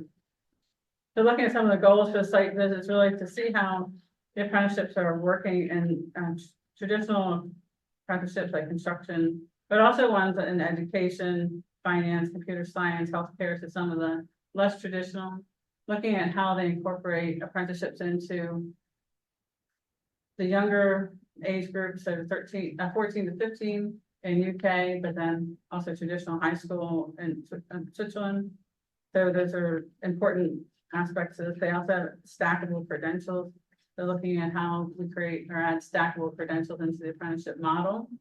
And then looking at the value proposition, both from the employer perspective and from the employee perspective. So we were thinking about a 10-day possible trip. There's an itinerary on the back, 8 days. So the itinerary on the back has a travel starting on a Saturday, going to London, arriving Sunday, having site visits in London on Monday and Tuesday, and then a travel day to Zurich, Thursday and Friday in Zurich. So each one of those locations would have 2 to 3 site visits, looking at particular types of employers. We're right now trying to identify who those employers might be and which site visits make the most sense, and also looking at their educational bodies and their policy bodies. Is there anything else you want to add to that, Senator? Yeah, this is great. This is terrific. And it's very helpful to have this laid out this way. Since you've been putting this together, Sally Robb in the President's Office has been talking to NCSL, National Conference of State Legislatures, about potentially supporting this, sponsoring and coordinating. And so they're interested in doing that. And so we need to connect with them. And I just connected Sally up and the folks in Switzerland with the folks in the UK. The one thing that she did say was, talking to NCSL, their view, given how late it is now, was to try to do it in September instead of trying to do it before August. My own view of this is that earlier is better than later from the point of view of our commission. It's just the more we know sooner, the more we see, it'll be good. So that's why I wanted to do it earlier. But if we can't do it till September, we can't do it till September. So we're moving forward. And then following up on the September dates, we were told not the first week of September because they're going back to school, and then nothing after the last week of September because of the election in the UK. So Great. The very small window, so that include that, and when we send out our follow-up information, we'll include that. If he was interested in going, we'll put down the possible dates of the trips, and then we'll collect more information about that, so it gives us a better estimate. Is it possible to get this document in front of us? I'm sorry. And by the way, my excuse is literally, I had a flat tire. I couldn't do any better than that because that was it. But I don't think I have it in front of me, and I'd love to look at it. I don't know if it's possible just to have it quickly mailed as an attachment or just to mail it later as an attachment. I don't know. I'm just trying to follow along here. Yeah, it was dropped in the chat, but it looks like some people are having issues downloading. I can try that. Hold on. Well, let's send it out to everybody anyway. If I can add one thing while he's looking in the chat, is the reason I think it's important to visit both places is that Switzerland has a system that goes back 100 years, very well established, very sophisticated. But that's not where we are right now. On the other hand, they start at age 16 and 17.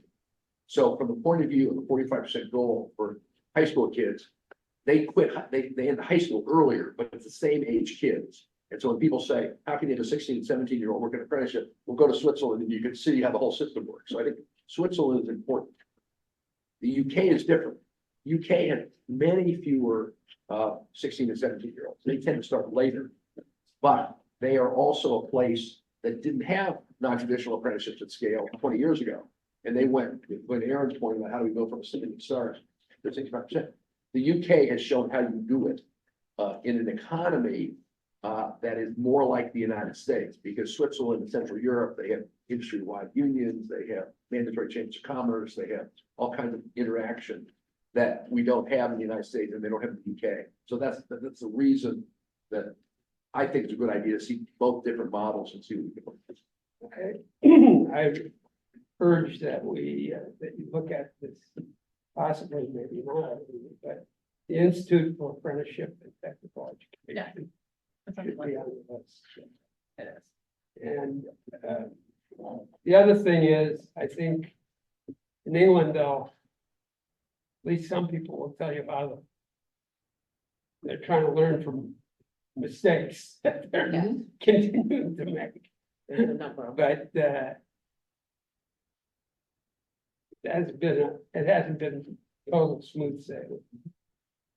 In the interest of time, why don't we, I want to kind of Yeah, keep going. keep going, keep going, yeah, So, yeah. And so why don't we, I'm gonna keep on Dr. Cotton here, and maybe you can talk quickly through the employer survey. Yes. Focus groups. So part of our data collection work will, in addition to helping to collect data to respond to all the questions that were in the interim report, we'll be doing an employer survey. This is a survey of about approximately 400 employers. Ones with apprenticeships, ones without apprenticeship, looking at ones that are apprenticeable. And that'll be a telephone survey and a web survey. We developed a draft of that survey. We distributed it to the commission members. We haven't really received much feedback on that.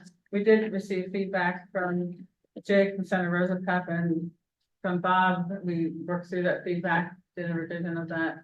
So it's pretty much ready to go. If there's no more feedback on that, we do have to get institutional review board approval because it is human subjects research from the university perspective.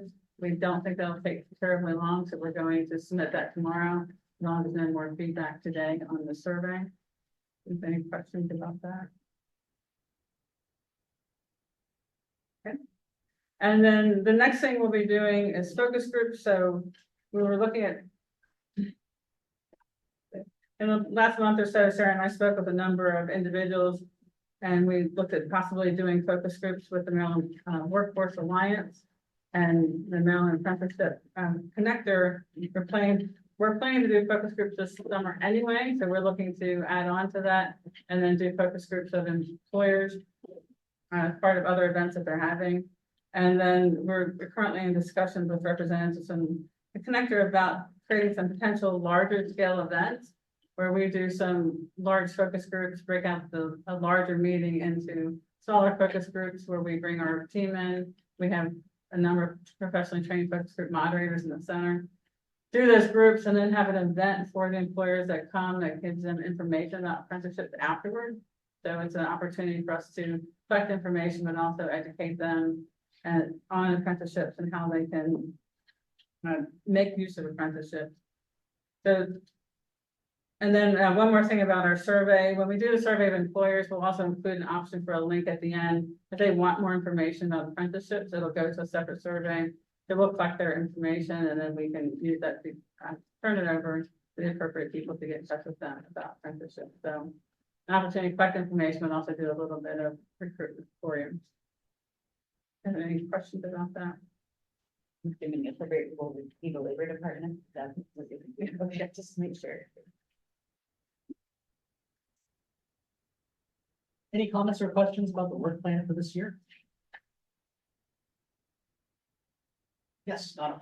I just have a couple of things that are rolling around in my head, and one of them, when it says focus groups and other research, I think, and Chris would be the one to know, I don't know if we have any non-traditional apprentice set up now or not, but I think it's time to start collecting longitudinal information and data to actually see if they end up being an apprentice. Are they literally the definition of a progressive wage? And are they, a increase in your title and your job and your wages at the end of that so-called apprentice, or what's it a training? And is it portable? Because I also kind of keep thinking going around, and I kind of thought that during some of our hearings in Annapolis. Are we trying to turn training into a dirty word? Or are we trying like, Senator Rosa Pep, to bring a bunch of state dollars, money dollars, tax dollars into business that already is doing something, but then it's going to cost some major money? Are we going to replace training just by saying it is an apprentice and therefore we reach our goal of 60,000, which I wouldn't want us to do. But, 5 years afterwards, we can prove whether or not we still have training, because I don't think training is a dirty word. And I want to know if employers are really just training for inside their building. If so, that's okay, but they can't keep doing apprenticeship because they run out of jobs. That's how, because we always look at the bench, we always look at what jobs are available. We go out to organize other employers that will take the people that we train. There's so many pieces to this that 10 years from now, it would be a terrible thing to have all this work goes, and all we've done is just flip the switch and made thousands of things that we're training into apprenticeship paid for by taxes. So I don't want that to happen to this group. So I think we need to start some data collection and tracing some people and really seeing, if they say they have an apprentice, what did the person start with? What are they at now? How many workers did they add to the workforce? And is it portable? I really think we need to do that, Jacob. Excellent. No, and we will, and I think we can start a little bit of that today, right? And so our next section, the final section here, which we'll cut it a little bit short, we're going to do about 10 minutes here, is we have a bit of a roundtable from two employers who are doing, I guess what you would call non-traditional apprenticeship. So one, today we have representatives from Fearless, which is a Baltimore-based digital services company. So they're about $100 million revenue company doing business with the federal government that has actually been doing apprenticeships. And also today, I think Latoya Staffen, who is their head of their foundation, is here to talk about what they also did, not just with apprenticeships, but also with pre-apprenticeships. So they're actually one of the early adopters of the service year option in Maryland as well. And then we also have Acquia, which is a cybersecurity company that should do a lot of business here in Maryland, doing cyber apprenticeships as well. Both of these companies, I think, are also interesting case studies of they are going to be registering their program in the state of Maryland, but they haven't to date, right? They've been investing in these apprenticeships. They actually comply with all of the different requirements from progressive wages, from sort of paid apprenticeships and things. However, they've never registered. And so part of this process today also is really to talk about the opportunity of, there's a lot of employer-sponsored apprenticeship models here that just haven't been registered yet.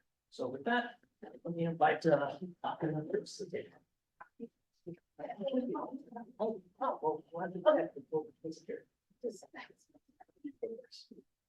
I'll be 5 minutes. Really? Thank you.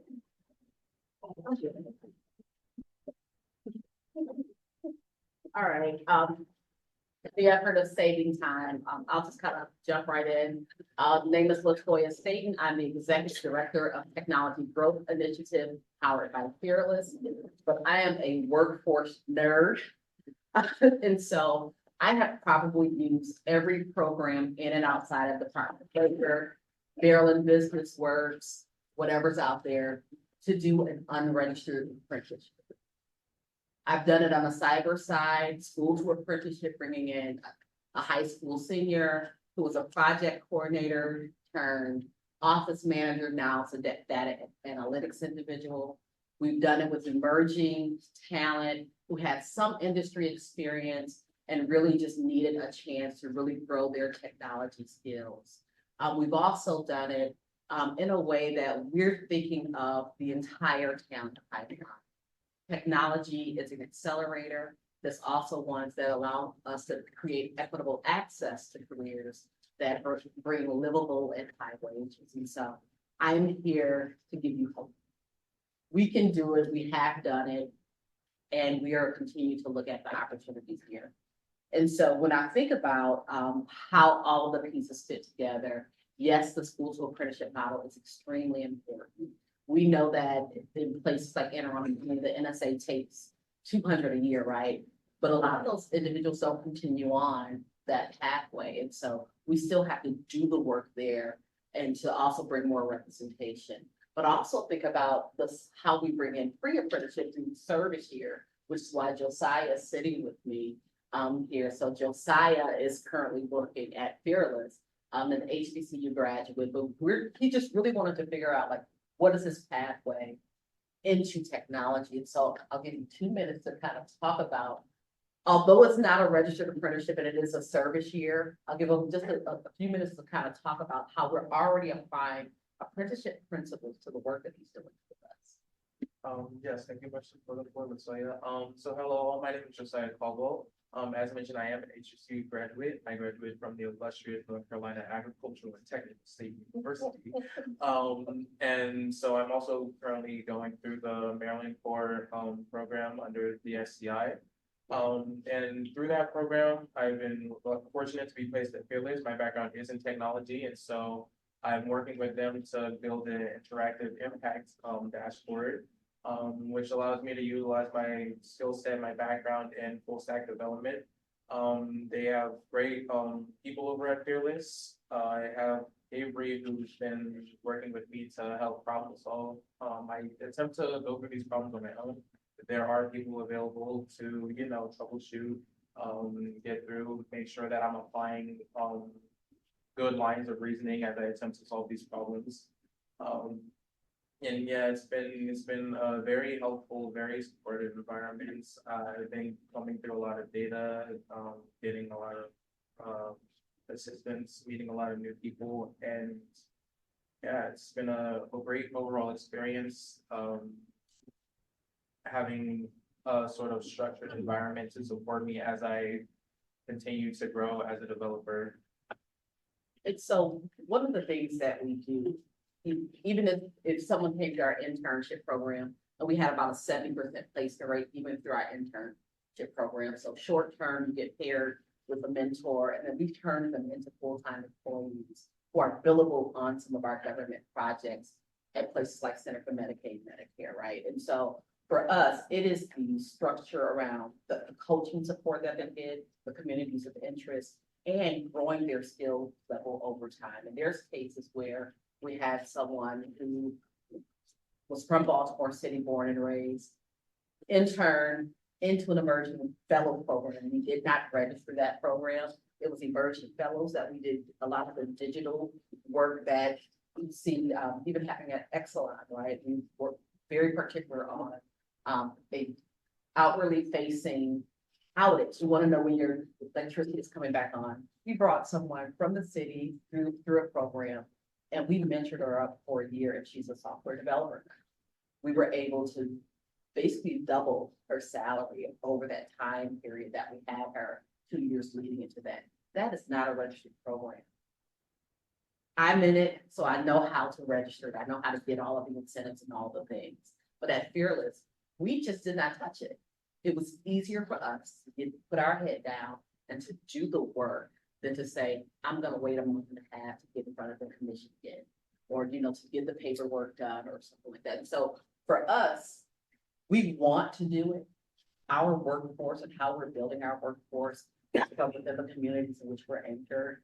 And that can be nationally as well, right? And so why not create our talent pipelines right where we are, starting with the people in the lives that we look to improve and impact. And so we want to be here and do the work. It has to be here. And so I'm grateful and excited to hear about all the work groups that you have going on. But we think of apprenticeships in those non-traditional roles, such as user research. We talk a lot about surveys and community engagement. That's user research. That is an apprenticeable role that sits a lot of times in technologies, but our civic agencies use them all the time to get the data back. And so there's a lot of opportunity here. We will be going through the process to register apprenticeship. Some of that work I'm doing under the foundation, looking at whether it's a group model, and so how do we feed the ecosystem. And so I'm here to just kind of share. We've been doing it. I am engaged with Matt and some of the other apprenticeship connectors. I do some things on the health side as well. And so there's a lot of opportunity. We just have to get more employers engaged. We have to make it easier for them to be engaged and thinking about roles that may not be in BLS, but sit across industries such as user researchers, user experience, testing with things. And so there's a lot of opportunity, and we just wanted to share and give a little bit of hope to the commission that there are employers who are working hand in hand with you to do more apprenticeships. Thank you. John? So, hi, John Sasser. I'm the co-founder and CEO, COO of Acquia. We're actually partners with Fearless on a number of different government projects, and I wasn't aware of your programs. That's awesome to hear about. So for me, I'm a veteran. I'm a Maryland native. I graduated from Westminster High School. I spent the first part of my career in government side of things, government contractor, and as a Fed for a little while. And then moved out to Silicon Valley, where I've been for the last 10, 15 years. So founded Acquia in 2021. We're a service disabled, Maryland registered service disabled veteran owned small business focused on cybersecurity services for DoD and federal government. We have an apprenticeship program we call the Acquia Accelerator. It's been around for about 2.5 years now. There are 2 parallel tracks that we run in the cyber career field. One is around governance, risk, and compliance, so auditors, assessors, folks like that. And then we have another security engineering track, which is a more hands-on, people who develop code and work hands-on with defending networks and cybersecurity. So there are 3, as I mentioned earlier, we saw the benefit in sort of marrying training and on-the-job training apprenticeship and mentorship together to kind of create the formula here. So there's really 3 pillars to our program. There's paid apprenticeship. So you're hired as an apprentice, $25 an hour. You shadow live work that's going on, you're doing research projects. In parallel to that, there's a self-learning piece. We get them in all of the, we have a pre-built learning curriculum for each track. We get them all the resources and platforms and materials they need. And then we also, the 3rd pillar is a mentor. So we assign them a mentor, one of our senior folks, someone who's been in for been doing the job for 10, 15 years, who can provide the bridge and sort of the context between what they're learning, through the academic programs, versus, what they're learning in the job, right? It's a 6 to 8 month program, depending on which track you're in. The technical track is a little bit longer.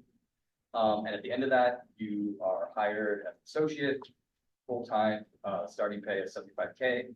And then you're put on the line. You'll work for one of our customers with Civ or DoD. Most of our apprentices have ended up out in Woodlawn at Center for Medicaid Medicare Services. We have former apprentices in the Cyber Command Center there. We have some that are working on AI and ML projects. We have others who are back here who we'll talk in a second, works on the Zero Trust team at Service. So again, we haven't registered it. I didn't even know registered apprenticeship was a thing. It was just, I came into this career field through a non-traditional path. I don't have a computer science degree or anything like that. And it was through, mentorship and others who kind of reached down to me that I was able to come and be successful. So I've always wanted to create, sort of formalize that type of pathway for other folks to try to on-ramp into this career field.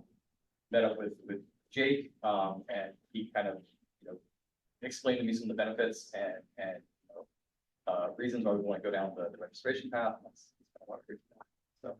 So turn over to Mac with one of our first graduates. Yeah. The pipeline. Hi, everyone. I am Mac Wartenberg. Thank you so much for sparing a little time for us today.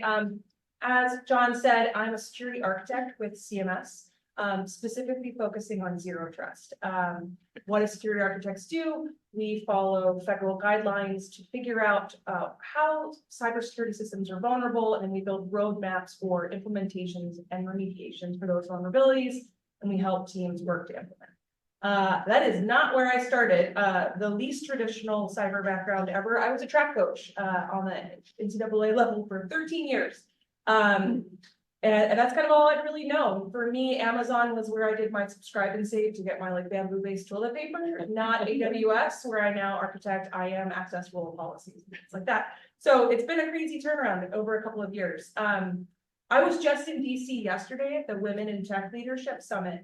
And the Department of Labor had some representatives there talking about some of the ways that the federal government is rolling back degree requirements for cybersecurity. And I was so excited to hear that because, you know, coming from a non-traditional background, I was in a career path where I didn't have a big tech skill set. There wasn't a great future for me.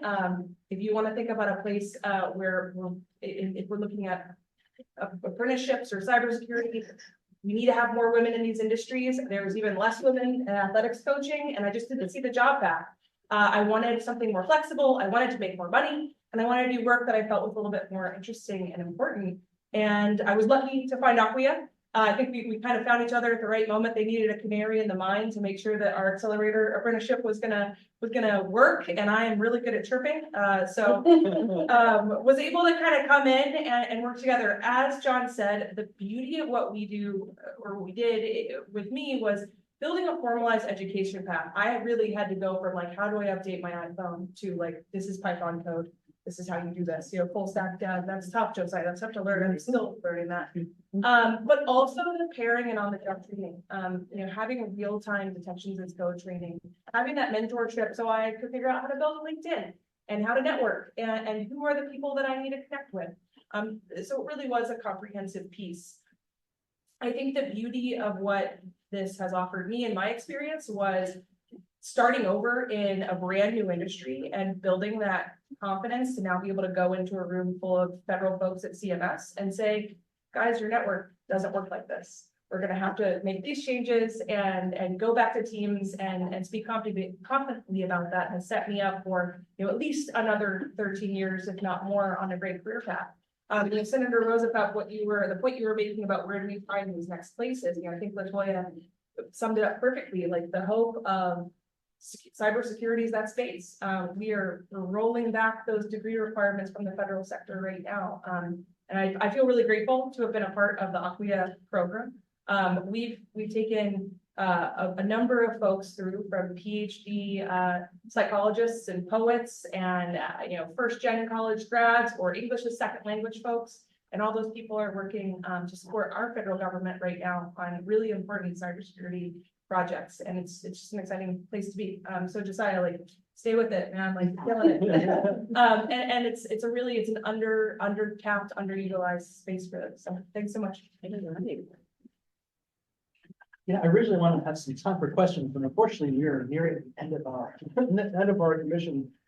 In last 2 minutes here, I wanted to open this up a little bit. It's just, are there, you know, for the rest of the commission, are there other commission business, other things that you want to raise or bring up today before we potentially move to adjourning meeting? Can I just, yes. There's a site which we developed at Urban Institute called apprenticeshipstandards.org. And it is a library of apprenticeships all around the country. And you can just go to that site and you can search by occupation name. And it will give a lot of them. It doesn't cover every one of them, but you can see what those apprenticeships are in the whole variety of occupations. So this is basically related to what I said, that, you know, we have a very big diversity of occupations already in apprenticeship. And in your spare time, you can take a look at apprenticeshipstandards.org.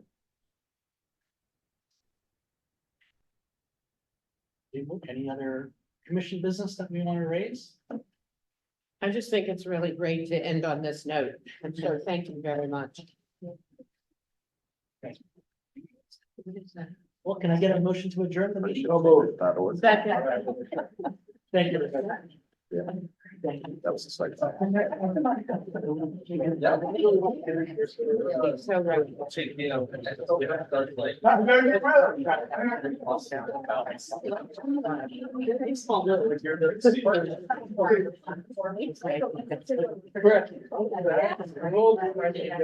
Yeah.